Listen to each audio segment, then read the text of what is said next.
hopefully brief. It's really hard to stay brief when I've had like 15 years of problems and doctors and experiences and just a lot of stuff that are always misunderstood. So I'm going to try my best, but I'm just going to, in a general way, this is why we're going to do Migraine Monday, where I can go a little bit deeper into maybe one of the topics that we're discussing today.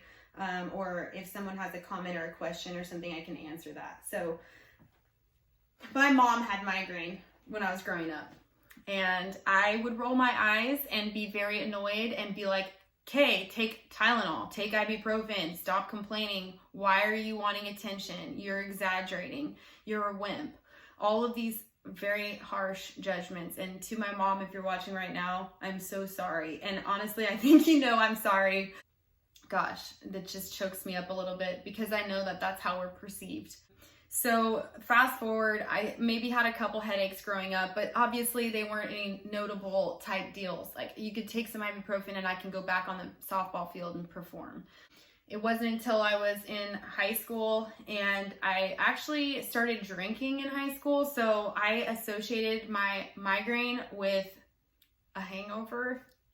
And I thought that was what it was. But I remember my mom saying to me, like, I think you're having migraine and you're not going to need, you're going to need to be careful and you're going to need to do different things. And I just kind of rolled my eyes like I knew better because, teenagers were adults and we can handle life now. And so it was kind of like that. But here's what happened. 17 years old, I stopped drinking and I thought my migraine would go away. And then I'd live normally. I wouldn't have any pain anymore. And so it's just going to be completely healthy and able to go about life. And I was wrong. I kept having pain and I kept having other symptoms like we talked about in this video. And at first it was kind of like whatever, I was going to college, but then it started becoming more frequent. I think that I became what they call chronic migraine about sophomore year of college, but it's hard to say because when I stopped drinking, I was like I have this mindset of like being holistic and super healthy and I don't want to take any kind of medicine, like even Tylenol, ibuprofen, whatever. So it was like all about taking essential oils and using alternative remedies and trying to do anything I could to figure out, is there anything causing this? Is it something I'm eating? Is it something I'm doing to my body? Is it water? Am I not drinking enough water? Is it allergies? I'm constantly making sure that's what I was going through at the time. Obviously, this is like 11 years later or something. None of those things cured me. I'm still a sufferer of chronic migraine. Once you become chronic, it has been reported it's very difficult to ever go back to living like a normal life. It does happen, but it's a very big challenge. And a lot of people with migraine sometimes are caused by something else. Like you got in a car accident, you got caused migraines. Maybe you have some allergic reaction. Like people have said, oh, I'm allergic to gluten. And every time I eat gluten, I know I'm going to get a migraine or MSG or something else. And when I deleted all of that out of my diet, I stopped getting them. I've heard those stories and that's great. If you're one of those people, I'm so happy for you that you found out why and what happened and then were able to live normally by not doing that. That's not my story. My story is I've taken everything out of my diet possible and try to reintroduce it without seeing any change in my migraine. I've sought out multiple methods of treatment, pretty much anything that you could think of. I have done 2/3 of what neurologists try to do to help people like me with migraine, and none of it was responded to. I've also had a lot of bad reactions to certain things, and that's unfortunate, but it's part of it, and I've always been willing to do anything that's out there to try to help me because it's so bad that it's like I'm willing to do anything it takes, So I'm gonna move on to a little bit harsher reality of what happened right in the middle of this. Is that I was living with my grandpa, I was taking care of him, helping too. He was very self-sufficient, but I was helping at this point, and I was going to college and I was working and I was trying my best. I just wanted to be normal. And a lot of people would say things like, she's just making this up. She just wants attention. She needs to get it over with, whatever, and there was a lot of gossip about me behind my back and not a lot of understanding. And so I dealt with a lot of adversity and a lot of horrible feelings. And so moving forward with that is that There's a lot of horrible things that come from this, from living like this. And unfortunately, some people make the ultimate choice and take their life because of this disease. And I was about 26 years old when my life was overcome by migraine. And what I mean by that is I was unable now to get out of bed and walk to the Safeway to get groceries, to do normal activities. And sorry, I'm choking up, but at that point, I really was thinking I was gonna be better off if I had taken my life, because the quality of life is so bad. You can't, your mind wants to go out and do regular things, go on a jog, talk to your friends, take a trip, and you can't because you are probably not going to be functional, and a lot of things weren't working at this time. And my mom had told me back in her day, they didn't even have one of the most commonly prescribed medications that are used to treat the actual attack, and that was called triptans. These are things that came out way later. So she only had the option really to like take pain medication, which honestly, if you have migraine, you might know this, doesn't really work. Like Vicodin, Percocet, that kind of stuff, it's really not effective for what we have. So they came out with this medication, and it has been pretty effective somewhat. And we're gonna go into another detail. Probably next week I'll talk about medications more. So I'll go more in detail about that, because they just had a lot of new migraine medications come out on the market that have been changing people's lives. It's really changed the migraine game. And it's because they found out that, well, this protein that's found in our body called CGRP is present among people with migraine. And when they started attacking that protein chain, people were finding that they weren't having migraine, or that they were able to address the pain and stuff much quicker and more effectively with less downtime. So it's like, big deal. These are breakthroughs that have come out. And I promise I'll talk to you guys more about those things and give you guys more updates on that. But right now I'm just kind of giving you an overview of like what it's been like for me a little bit in a general way. So as I mentioned, the depression thing hit really hard. I was really feeling like a waste of space, and especially feeling like you're letting people down and people think you're exaggerating or that you're just making it up or you want attention. I started feeling like, honestly, I can't afford to have migraines. The cost of having migraines is a whole nother problem, right? Like thousands and thousands of dollars, especially when you first get diagnosed. Because if you're like me, you want to fix it. You want to find out what the cause of this is. So what do? Anything. You're like, anything. I will go to every specialist. I will get every single thing done to me that I possibly can to try not to have this disease. And you know what that costs? A pretty penny. So, I mean, I'm talking, I still have thousands of dollars in debt from migraine related, things that I've tried in the last several years, including hospital visits, MRIs, CT scans. I mean, all kinds of stuff like that is just a whole other topic, right? But it causes financial burden, stress on your relationships, an inability to go to work, an inability to do anything. And then on top of all of that, I finally gave up the fight and was like, I have to accept the fact that I have this disease. And I tried to get disability on my own, and I was denied. I've been fired at every job that I tried to have because I would be hospitalized and unable to make it to work. And so they thought that I was just drinking and partying, and I didn't want to come in that day.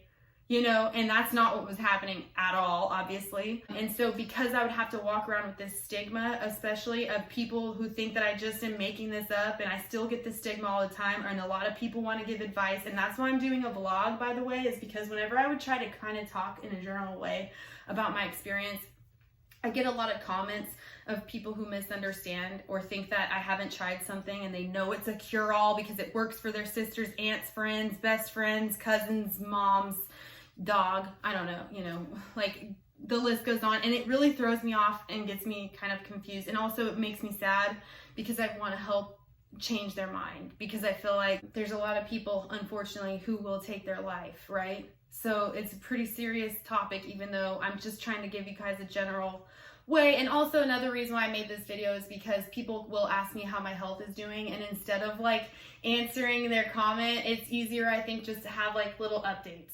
So I hope that's okay with you guys. I'm still making music, and I'm so grateful to be able to make music, and that I felt like God gave me a purpose in the midst of such a big challenge. But it's just been a really long journey, a long journey. And I did make that song, Not All in Our Heads, in the same effort to try to help advocate and just educate people more, and maybe change your mind if you're one of those people who thinks that we just need to like get over it, or we're just wimps, or we're whining for no reason. I have a pretty big pain tolerance, and I go through a lot of treatments, you know, and I don't consider myself to be a big wimp. Even dealing with chronic migraine, like I've competed in bodybuilding. I've tried to, you know, take on a lot. In a way, almost overcompensate, because I feel like people are constantly like, oh, she's got another migraine, or, you know, and so it's like, gosh, I was just, you know, trying the best that I could. I felt like I had something to prove. And today I will tell you that, yeah, it's still hurts my feelings, and I wouldn't be making this video, I guess, if I didn't care, or it would be a lie if I said like, oh well, what other people think like doesn't really bother me. But it doesn't have to like ruin me, but it makes me feel like I have a purpose to try to advocate and speak for it, you know. And so kind of on that notion of depression and feeling like my life was purposeless at that time when I was 26 and coming across this, is when, you know, I started contemplating that, like, what's my life worth, really? And I'm putting such a strain on society. I'm draining everything. I'm never going to be able to catch up financially. I can't perform regularly. It's literally impossible. I mean, I can't function. And I know that I think people think even that's an exaggeration, but if you saw it firsthand, I mean, I'm talking like throwing up in the bathroom, on the ground, unable to move. I mean, it's not like, you know, and then not knowing when you're going to be even able to like get up again and walk around, and just all the other symptoms that come with it. So yeah, it's pretty debilitating. And then, so, you know, just kind of going from that part to today, right? Like, I still live with chronic migraine. I went six weeks recently where I didn't have one day that I wasn't in pain, and it was not responding to my normal treatments. I was not able to rectify it. I was only getting like 6 hours of relief once I took medication, and then I'd end up back getting an IV, getting a shot, getting an IV, getting a shot. Help, give me more medicine. I need Toradol, which is a big time anti-inflammatory. And so I was on those, and then I had to take other stuff, and I was not receiving any help. And it was really hard, because then I'm not able to like make music, and I'm not able to collaborate. I'm not able to take on more things. So, you know, it just gets in the way of being productive and doing things that you love to do. And so I recently went through that, but I want to just fast forward and say that this newfound stuff with the CGRP, regardless of if it works or not, it's way too early for me to tell you on that. And I will do another, like I said, I'll do another video on the medication aspect of this, but it's too early to tell if any of that is going to work for me or whatnot. However, just the fact that they came out with CGRP is huge treatments, because that 26-year-old girl who was like wanting to take her life because my life had been completely destroyed. My mind was like, I want to go do a marathon. I want to go to law school. I want to do all this stuff. And I was doing all these things, right? To try to take on those things. And I was not able to perform. I had to withdraw from stuff and whatever. We won't have to get into it too much, but to think back and to that, and then think if I would have actually taken that ultimate decision, I would not have lived to see the day that they started progressing, and that they had more coalitions coming out, and they had more advocates. They have more people out there speaking up and saying, hey, I have chronic migraine, and it's not a joke. It's not all in my head. It's not something I'm like wanting attention for. I mean, I'm going to tell you right now, I'm an entertainer. I want attention because I make you laugh, and I like to perform, and I like to put on a show. This is not part of that. This is not part of my show at all. This is part of my life. It's a window into some of the things that are going on, and it's not something I find entertaining. it's a struggle. And so yeah, there's other things I can think of that would be much more entertaining and that I would want attention for, if you want to say, and this is not one of those things. So anyway, please, if you have comments, questions, concerns, or something that I need to address on this, please leave your comment below. And if you like this, or you want a cover of a song or something, feel free to subscribe to my channel and comment maybe a song request or your experience and stuff, because it's equally as valuable for us to continue to share and advocate our own experiences with each other so that we can know what's working, what's not, and just be unified so that we know we're not alone. So I hope this helps somebody out there at the very least, and I look forward to sharing more of my experience with you guys. All right, see you soon.